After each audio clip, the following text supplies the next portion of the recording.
Здравствуйте, меня зовут Андрей Дуйко, и сегодняшний наш разговор пойдет о духовном становлении вместе со школой Кайлас, о моем друге, о истории нашего знакомства, о пути работника правоохранительных органов, который в дальнейшем стал целителем. И у меня сегодня встреча с Игорем Мачаренко. Здравствуйте, Игорь. Здравствуйте, Андрей Андреевич. Давай вспомним сегодня наших, наверное, моментах нашего знакомства. Наверное, предыстория такая. Мы с тобой познакомились в 2006 году, и мне бы хотелось, чтобы ты сейчас, спустя 15 лет, сказал все-таки тем людям, которые говорят о том, что Дуйко появился ниоткуда, взялся и не был никем, что он заработал деньги исключительно на эзотерике. Мне бы хотелось, чтобы ты сказал, как произошло наше знакомство, кем я был до этого знакомства, как появилась вообще идея заниматься, с чего ты начинал, как попал в эзотерическую школу Кайлас. Тебе слово. Было это очень давно, так сказать. Познакомились мы с Андреем Андреевичем в 2006 году, весной, или, возможно, даже в 2005 осенью. Более плотное такое уже наше, как говорится, дружба, сотрудничество началось где-то в 2009 году, летом. А ближе к осени уже, получается, у Андрея Андреевича было много магазинов ювелирных по Киеву. И он мне предложил, чтобы я поставил охрану ему туда.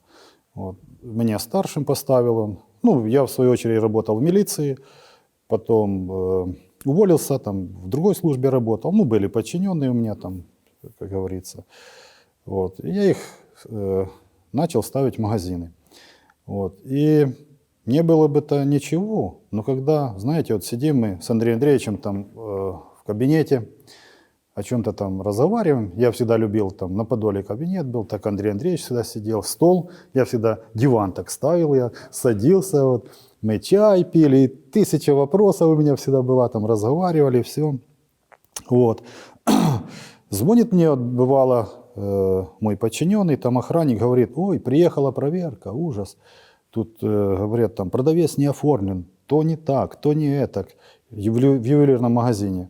Я говорю: так и так, Андрей Андреевич. Он говорит: Игорь, выйди там на минуту.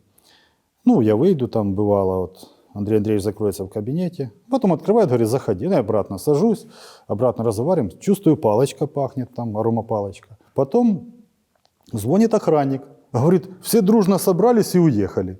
Говорю: в смысле? Говорит: вот так собрались и уехали. Я говорю: Андрей Андреевич, все там уехали, вся проверка. Андрей Андреевич звонит администратор, говорит: значит так, кто там неоформленный продавец убрать, там что там не так поубирать, все, потому что они вернутся через полчаса где-то. Звонит охранник, точно проходит минут 20, там где-то полчаса. Говорит: обратно, вернулись. И говорят: вот мы начинали тут писать, все, тут нашли, там продавец неоформленный был, там еще что-то. Говорят: а почему вы дальше не писали? У нас все нормально, вы приехали, все нормально. Почему вы дальше не писали? Они говорят: а мы не знаем, почему мы уехали. Просто собрались и уехали. А потом думаем: почему мы уехали? И обратно возвращались. Это же чудо было для меня. Я думал: как такое может быть? И это было не один раз, это было много раз. Да, я помню историю. Как-то я спросил у Игоря, говорю: Игорь, почему не вовремя и почему не получается приезжать вовремя и так далее. Игорь мне поведал тогда историю, что он развивает у себя способности, это способности управлять погодой, помнишь? Да. И я говорю: надо же, и что получается, где-то получается и где-то нет. Я тогда тебе говорил о том, зачем управлять погодой, если необходимо управлять своей жизнью, помнишь? Да. Еще было такое, я раньше ходил в церковь, посольство Божие. И Саша Шаропа, там товарищ, и тоже мы как-то сели, там это, где-то летом, в конце лета, наверное, было, 2009 года, до того, как в магазины это все пошло. С Андреем Андреевичем там сели, мы начали рассказывать, там, покайся, там, давай в церковь, там, иди. И так пару раз. Потом Андрей Андреевич надоело, он говорит: ребята, так вы задолбали. И как рассказал нам все, и о Иисусе Христе, обо всем. Мы сидели, только рты открыли, слушали. И я понял, что тут что-то есть. И это ж так, тогда еще и началось. И так с Саней мы стали, можно сказать, первыми учениками школы. Еще помню такое, вот, управлять погодой. Я лично это видел. Вы помните, Андрей Андреевич, как мы шли через мост в Речпорт? Вот. Идем, дождь начался. Вышли мы с метро, начался дождь такой. И мы в Речпорт, ну, мостик такой был пешеходный, переходили. И мы идем, вокруг нас нет дождя, а вокруг дождь идет. Я думаю, ну как такое может быть? Да, вот помните? Да, я я помню, да. Вот тоже для меня это было, ух. Ну, не будем смущать тех людей, которые смотрят. Будет все похоже Да, на предварительный сговор. Знаешь, давай все-таки... Не, ну это то, что есть, это же я лично видел. Я вообще такой реалист, что меня переубедить в чем-то, это... Я помню очень... Ну, я не расценивал тебя как человека, который в дальнейшем будет изучать эзотерику. Ну, собственно говоря, сам-то я и не собирался ее преподавать и не собирался это делать. Ну и, конечно, 100% могу сказать, что я, безусловно, благодарен тебе за то, что именно ты убедил меня в свое время начать преподавать эзотерику. Да, ты помнишь, да. как это да, начиналось? Да, конечно. Это... Вот после всех этих событий я начал просить: Андрей Андреевич, научи меня такое делать. Научи. Он так долго, наверное, месяца 2 я просил. И вот где-то в такое же время, октябрь 2009 года, Андрей Андреевич говорит: так, купи тетрадку или блокнот, что-то там. Вот. И я по вечерам буду тебе рассказывать. И потом прошло какое-то время, где-то в декабре, помню, после дня рождения, Андрей Андреевич говорит: если хочешь, найди там человек 10, вот, чтобы не одному тебе рассказывать, я еще кому-то буду рассказывать, чтобы это, ну, пользу приносило людям. Вот. И я, получается, нашел людей, и в 2010 году вот так первая ступень появилась школы, ну, первое занятие произошло. Вот. Всех помню, как мы там дышали, все там, ох, так запомнилось мне, запомнилось. Еще помню, когда вот это блокнотик, тут вот первые занятия, мне же деньги надо было, деньги, квартиры, там все, чтобы быстро там же, тут ну, как у всех же, ничего ж, как говорится, нету, а все надо. Вот. И Андрей Андреевич тут рисует мне там чакры, вот это. Я сижу, думаю, какие чакры там, какие энергии. Тут лучше бы, думаю, нарисовал бы там, чтобы деньги там появились много. Ну, в конечном итоге Андрей Андреевич нарисовал мне знак Сеосянь. Говорит: вот повесишь и будешь смотреть там минимум 40 минут. Я на другой день с утреца на кухне повесил, все, раз. Ну, час где-то я просидел. Звонит какой-то там человек, я даже не помню его. Говорит: слушай, Игорь, я тебе решил отдать деньги там. Думаю, вот это да. Потом опять на знак посмотрю. Ну, вот так вот. То есть это тоже такое чудо было просто для меня. Ну, вот и так, и образовалась школа. Саша вот пришел тогда, привел тоже ребят, Олег, Вадим. Вот. Ну, и так вот началось. Все были люди обычные, помнишь Да, это? просто обычные Просто люди. обычные люди. И давай вспомним, Ну, всех как вообще начиналось все. И это же были первые ученики, и мы видели, и на наших глазах было становление судеб Конечно, этих людей. Давай вспомним. Да. Вот кто хотел денег, там, ну, где-то 2-я, 3-я ступень, вот у них деньги появлялись, там что-то им Кто предлагали. ориентировался тогда. Да, ориентир был. У них там вот, но они четко. Мы как-то вот первая ступень, которая была, мы перезванивались там. Вот я как начал вот с этого момента практики делать, вот так по этот день и делаю. Ну, может, за это все время, если в общем взять, дней, может, 20 не делал, и то. Андрей Андреевич говорил: Игорь, ты как в церкви, там, молитвы читаешь. Говорит: давай прекращай немного, потому что так и так, короче. Вот. Ну, и еще там были там некоторые моменты, ну, то есть дни какие-то были, которые я не делал практик. Все равно что-то делал, но не программы, которые я себе выстраивал. И вот мы с первыми учениками, которые были, тоже там перезванивались, кто что делает, и все делали практики. Вот. И я же говорю, где-то 2-я, 3-я ступень, кто что хотел, получал. Кто-то Игорь, знаменитость. ты имеешь образование, у тебя Да. какое Академия МВД. Академия МВД. А вот ты, когда закончил Академию МВД, ты мог тогда сказать, что будешь тем человеком, который в дальнейшем просматривает других людей, видит их заболевания? и у тебя, насколько я вижу, и ты показываешь это людям, которые с тобой работают, демонстрируешь очень яркие качества ясновидящего, и очень хорошо получается у тебя заниматься целительством, у Да, тебя да. есть люди, с которыми ты работаешь, причем профессионально уже на протяжении, наверное, лет 5, да? Да больше уже. Да, больше. И вот когда ты закончил это все, у тебя была такая идея, что вообще это возможно? Вот сейчас есть целая группа людей, которые смотрят на это все и говорят, как в свое время сказал Крамаров, он сказал: «Та заливает». Ну вот ты заливаешь, или вот сейчас этим людям что можно сказать? Можно сказать, что это возможно вообще? Конечно, конечно. Ты мог тогда, когда закончил, сказать, что это возможно? Когда закончил Академию МВД, у меня другие цели были. Там дослужиться там, до полковника, там, ну, вообще в милиции. Вот. Я никогда в жизни не подумал бы. Ну, я слышал, что есть там какие-то там бабки, гадалки, там то. Ну, я к этому так относился. Не особо. То есть в милиции как-то оно по-другому к этому относишься. Ну, видишь, как обычный человек, только там что-то он как бы там умеет, можно так сказать. Но никогда в жизни не подумал бы, что я буду уметь такое делать. Игорь, скажи мне, как это видеть события других людей? Можешь объяснить Да, людям? идет картинками или же... Как идет где? Ну, в голове.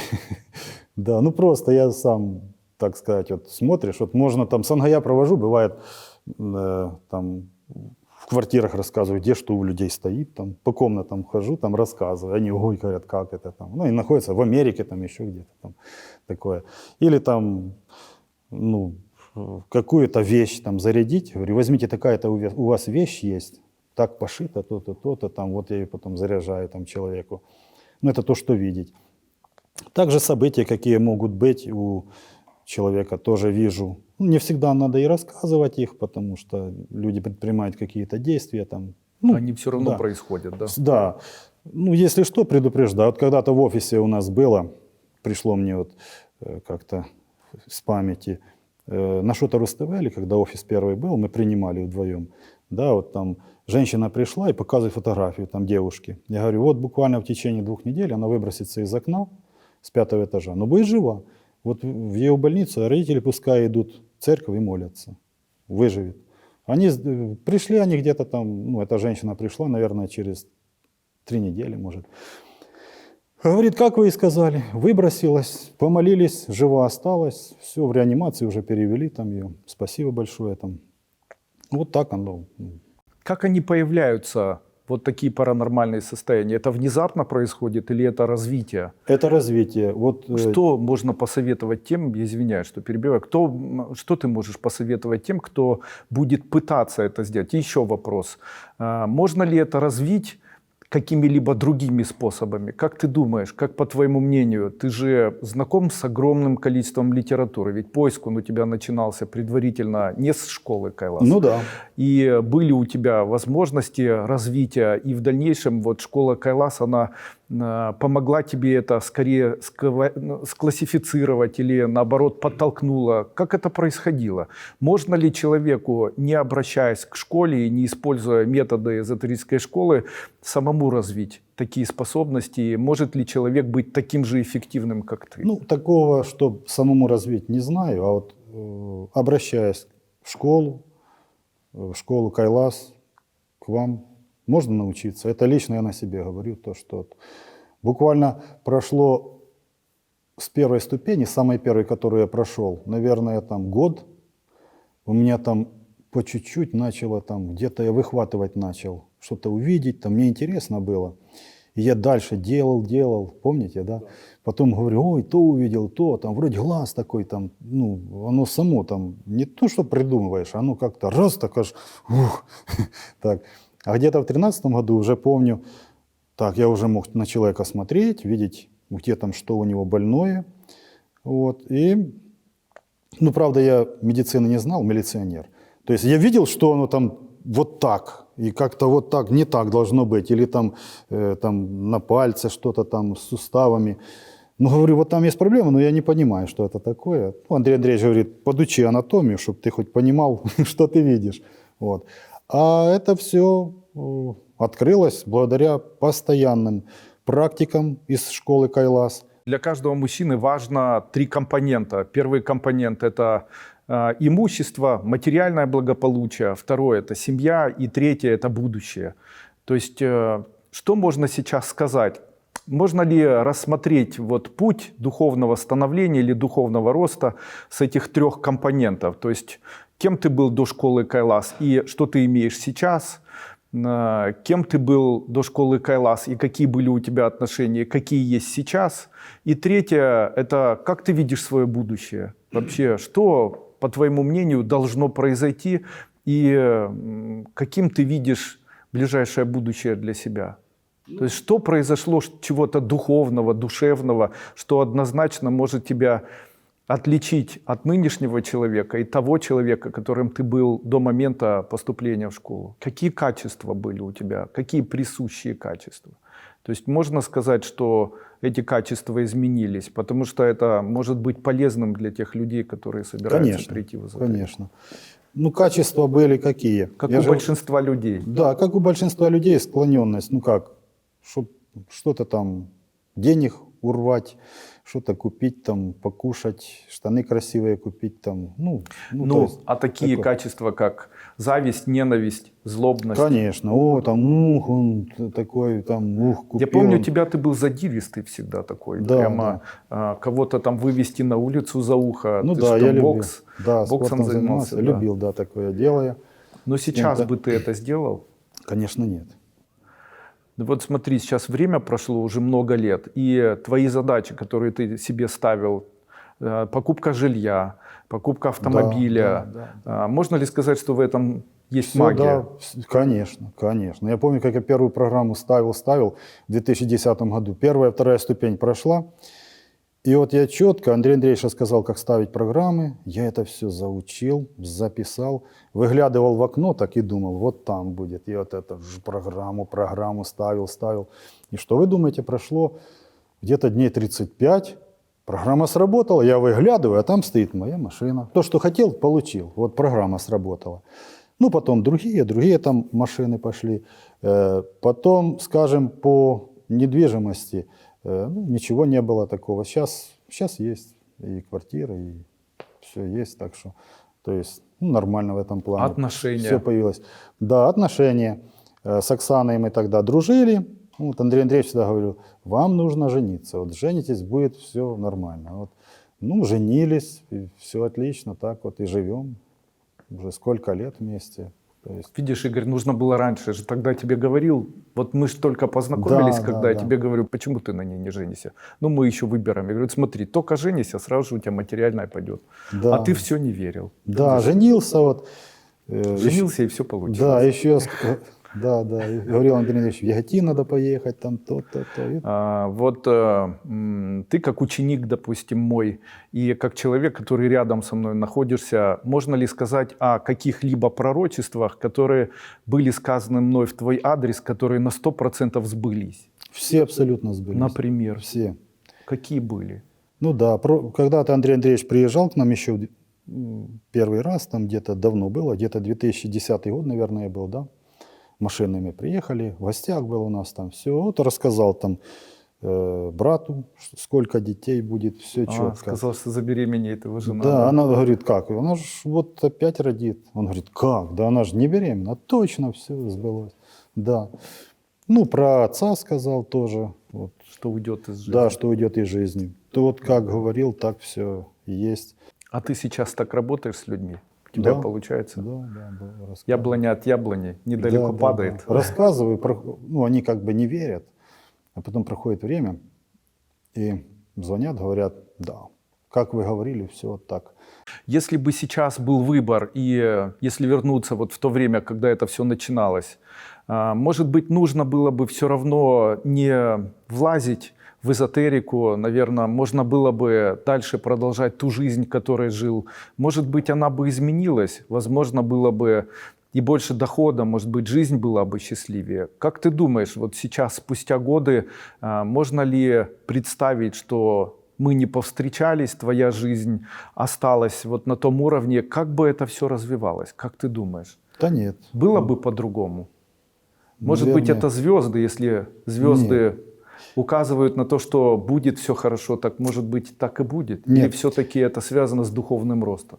это все связано только с духовным ростом. Это однозначно 100%. Вот я замечал, как делая практики, э, выводя с себя вот те навычки жизни, которые приобрел до школы Кайлас, я видел, как жизнь меняется в лучшую сторону и набирает ну, обороты лучшие в жизни, там, притягиваться лучшее начало. Вот начало отходить такое, как темнота, ну такое, ненужное.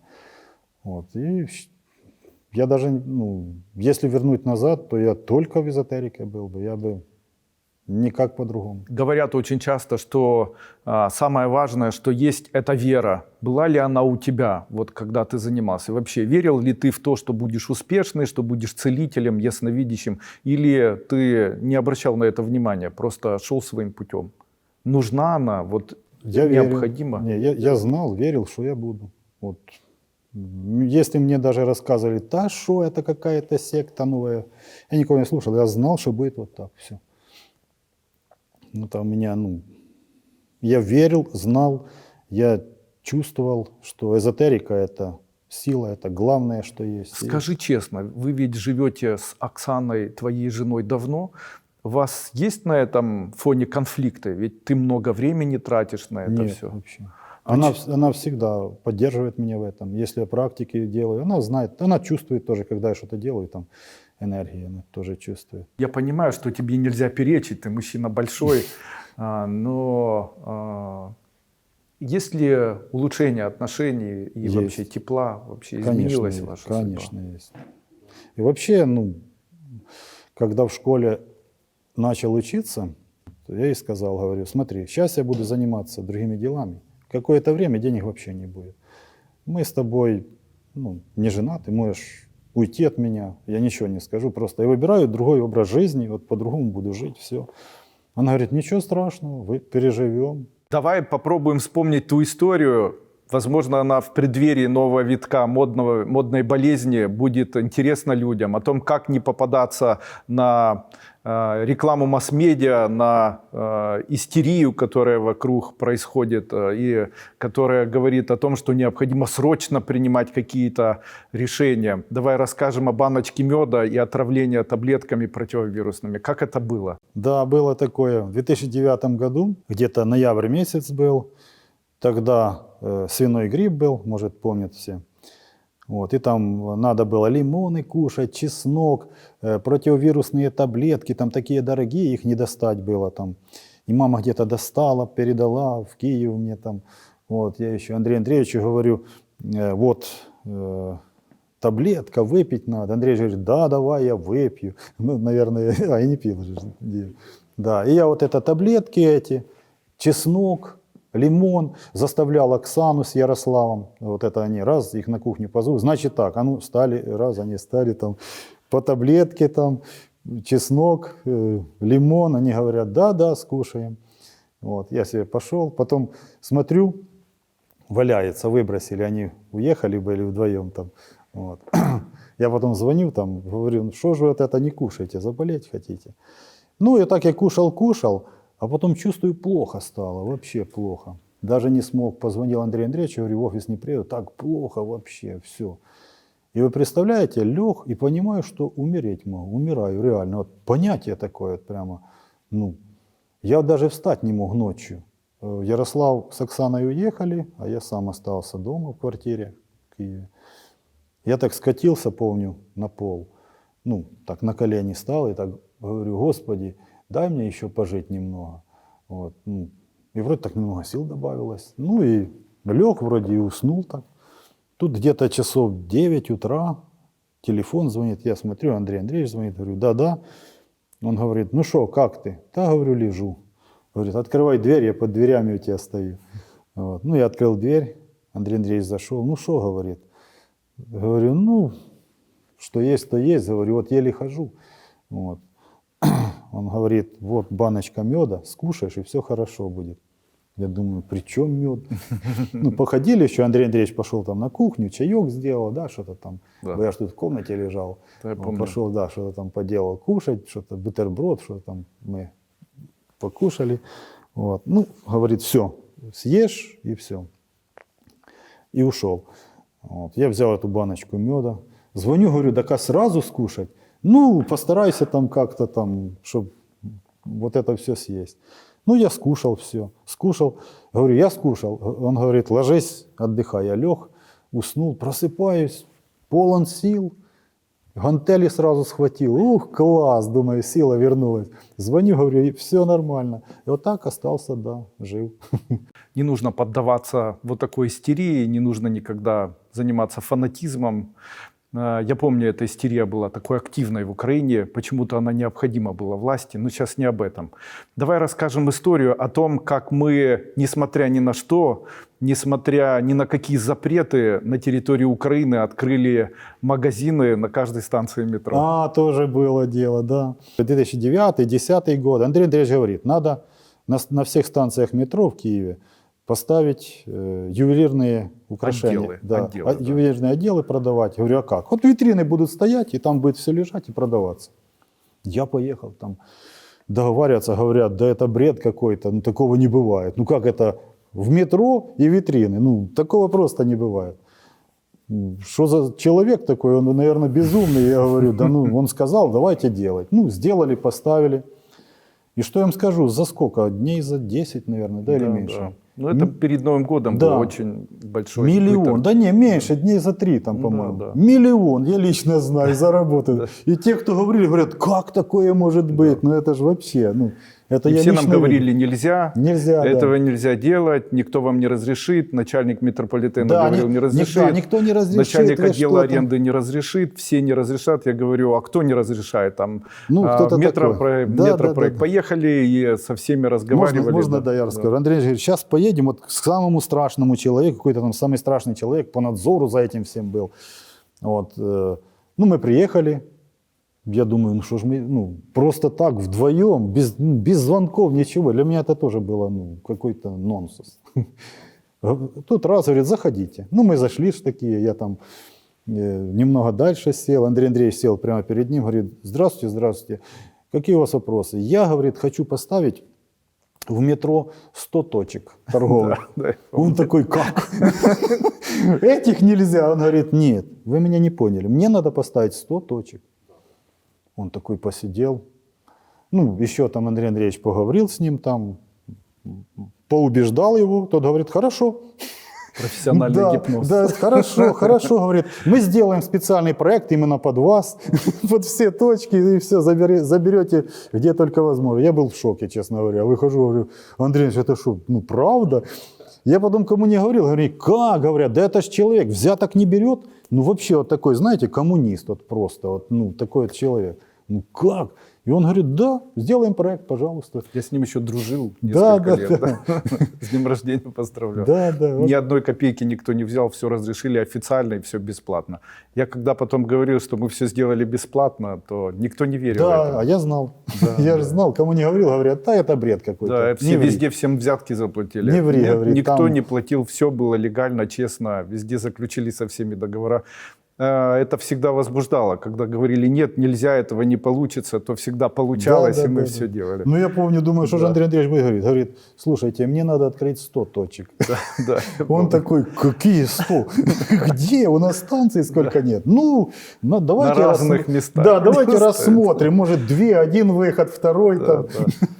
да. Я, конечно, думаю, ух, лихо так. Это как раз вот гарантия того, что эффективная эзотерика и люди, которые умеют владеть эффективной эзотерикой, добиваются. Да, да. Нас стало много в школе, нас стало много. Количество учеников на сегодняшний день перевалило цифру 6 нулей, и мы находимся по всему свету, и ты тоже общаешься с этим большим количеством людей. Что ты можешь сказать, вот как вообще формировалось наше направление, наша школа, общественная деятельность? И как ты можешь условно сказать, что мы даем людям, которые в нашей школе обучаются? Что вот есть что-то такое особенное, одно, что дается людям и что они получают? Вообще, можно ли сказать, что эзотерическая школа Кайлас обманывает человека и зарабатывает на том, что выманивает у него деньги, продавая информационные продукты? Или все же у людей происходят изменения? У людей, да, действительно происходят изменения. Что дает школа? Что дает школа? Во-первых, у школы философия, ну, просто супер. Принимать все, радоваться всему, не осуждать, там, не обучать. Вот эти все моменты, вот, ну, вот люди живут, вот, всегда же кто-то кого-то норовит научить, где-то там указать, где-то там что-то там подцепить где-то там. Вот. Ну, в основном-то жизнь так и создана. Но в школе обучают. Ну, мир идеален на самом деле. Вот что школа учит. Мир идеален. Осуждать нечего. Вот все то, что здесь есть, это все творение Божие. Вот то, что Он сотворил, вот так и есть. И получается, осуждая что-то, мы осуждаем действия Божьи. Вот школа даже учит хотя бы, ну, даже вот хотя бы это взять, не осуждать действия Божьи даже. Это школа дает, даже если, ну я со стороны так церковно, как говорится, такой. Ну, вот. Плюс радоваться, вот, чтобы не было в жизни радоваться. Вот. Многие ученики школы, с кем я общаюсь, они так и живут, говорят, да, что не происходит там. Конечно, разные в жизни ситуации бывают, не всегда-то и радоваться приходится, но принятие, это же, ну, ты принимаешь то, что есть. Да. Коль тебе жизнь дала это, то принимай. А что же, ну, что есть, то есть.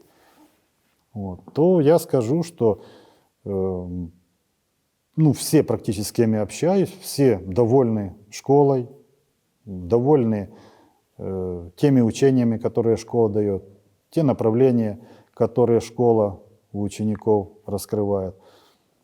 Вот даже взять группу, да, которую я провожу, там каждое воскресенье, там Эмма Богуненко, еще там есть Роза, вот, Таня Бондаренко, там, ну, многие. Вот они просто рады, что они именно в школе Кайлас занимаются этим. Игорь, что пожелать ты бы хотел тем людям, которые сейчас находятся на пути выбора, прийти в школу Кайлас или не приходить? Конечно, прийти в школу Кайлас. Что это им даст? Вот исходя из твоего да это жизненного жизнь опыта. поменяет им. Поменяет жизнь в лучшую сторону. Это ж, ну, как ни крути. Это духовный рост. Хотя бы, ну, да я даже не знаю, как это, ну, я даже не знаю, как это ответить. Конечно, идти в школу. Я вот лично, если бы обратно меня вернули, я обратно выбрал бы в школу.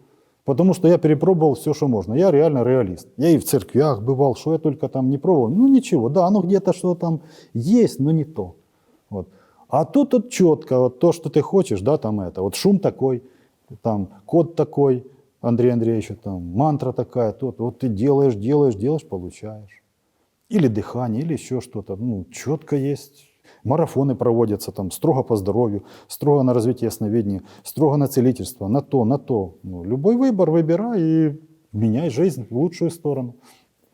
То и на сегодняшний день, конечно, школа, ну, в школе более как доступной информации много стало. Вот прямо в интернет, ну, заходишь и, пожалуйста, что тебе надо, открыл, купил, все, и учи, изучай. Раньше-то не было, только записи там были, там вот тетрадь, вот то, что есть в тетради там у меня, вот я с этого делал практики там. А сейчас, ну я же говорю, вернуть назад, я иду в школу. Вот мой ответ. 15 лет в школе, это говорит об ее эффективности, это говорит о ее практичности. И, наверное, тем мы и отличаемся от обычных направлений, что мы говорим мало, а делаем быстро, и, видя эффективность, становимся, наверное, более быстрыми, более эффективными, более успешными, ну, более, наверное, продвинутыми. Ну да. Я, честно говоря, тоже вообще так говорить меньше люблю. От то, что школа учит, вот практики, как с людьми работать. Я больше вот работать люблю, а разговаривать. Так, и знаете, от себя хотел бы сказать, вот практикуя школу Кайлас, выполняя практики школы Кайлас, побольше усидчивости, терпения, радости, хорошего состояния, когда делаешь практики. Не со злостью, там, и лишь бы сделать для галочки, а к практикам подходить в хорошо расположенном для этого состоянии, в хорошем. Вот. Тогда эффект получше. И вот рекомендую. Делать, делать, делать, и все получится. Очень часто человек, который занимается эзотерическими практиками, тратит время на занятия такими эзотерическими практиками. И иногда обычный человек начинает задавать вопрос, зачем же так много тратить времени на совершенно бессмысленное проговаривание слов тарабарщины или выполнение каких-то визуальных галлюцинаций. И такой вопрос к обычному человеку. Я хотел бы сказать, а скажите, для чего человек каждый день чистит зубы?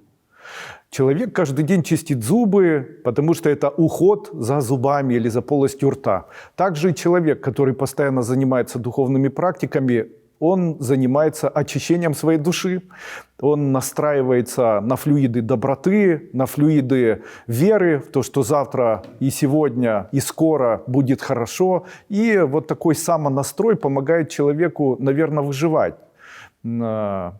Помогает человеку выстроить свое будущее, помогает человеку создать процесс вот такой веры. Я прав? Да, конечно, конечно. Я тоже бывает вот на занятиях где-то говорю, вот все же там кушают, моются, за телом ухаживают, да, одевают его во что-то, а за энергиями кто-то следит? Нет, никто. Это же уборка тоже энергии тех же, где-то поддержать что-то, сделать там.